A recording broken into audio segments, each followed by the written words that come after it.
చరణ్ కూడా ఇప్పుడు అదే ప్రాసెస్ లో ఉన్నాడు. హే ఎందుకు కోపడుతున్నారండి? నేనేం లేని చెప్పట్లేదు కదా. చరణ్ కూడా కబడ్డీ ఛాంపియన్ అవ్వాలనుకుంటున్నారు. దానికి సంబంధించి అకాడమీలో జాయిన్ అవబోతున్నారు. ఫీజు కూడా కట్టేశారు.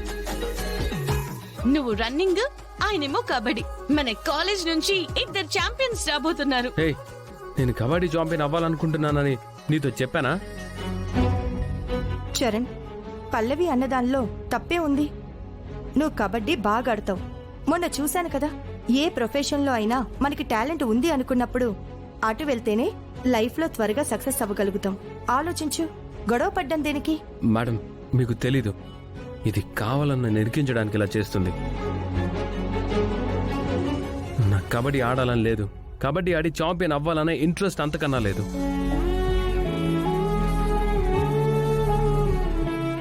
ఏంటి పల్లవి, చరణ్ అలా మాట్లాడుతున్నాడు? ఏముందమ్మా, నేనేం చెప్పినా కాదండం తనకు అలవాటే కదా. యాక్చువల్లీ ఆయన కబడ్డీ ప్లేయర్ అమ్మా. ఇంట్లో చాలా ఆల్బమ్స్ కూడా చూశారు.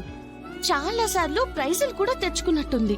మరి అలా అయినప్పుడు ఎందుకు ఇంట్రెస్ట్ చూపించట్లేదు? దానికి కారణం కూడా మా అత్తగారి. చిన్నప్పుడెప్పుడో కబడ్డీలో చిన్న ప్రాబ్లం అయిందంట.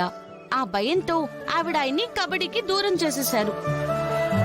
అమ్మ మాటని కాదనలేడు కదా ఈ మహానుభావుడు. అందుకే నాకు ఇంట్రెస్ట్ లేదు, ఇష్టం లేదు అంటున్నారు. కానీ నిజానికి ఆయనకి కబడ్డీ ప్లేయర్ అవ్వాలని చాలా ఇంట్రెస్ట్ ఉందమ్మా. భార్యగా తన ఇష్టాన్ని గుర్తించి నువ్వు తనని అటు ప్రోత్సహించాలి అనుకుంటున్నావు. దాన్ని తప్పు పట్టడం లేదు. కానీ అది మీ అత్తయ్యకి ఇష్టం లేదు. ఆవిడ వల్ల చరణ్కి కూడా ఇష్టం లేదు. నువ్వు ఫోర్స్ చేయడం ఎంతవరకు కరెక్ట్ చెప్పు? ప్రయత్నం చేస్తున్నాను, చూద్దాం మరి. సరే, ఇంకేంటి గలగల విత్ కోకిల?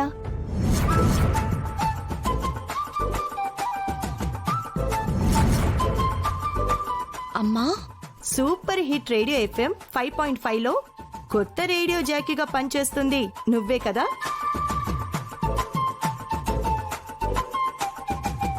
అమ్మా నీకెలా తెలుసు?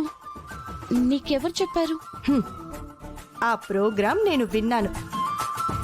నీ గొంతు వినపడగానే అది నువ్వే అని నేను గుర్తుపట్టాను. అది నువ్వే కదా? నువ్వు కాదు అని చెప్పినా నేను నమ్మను.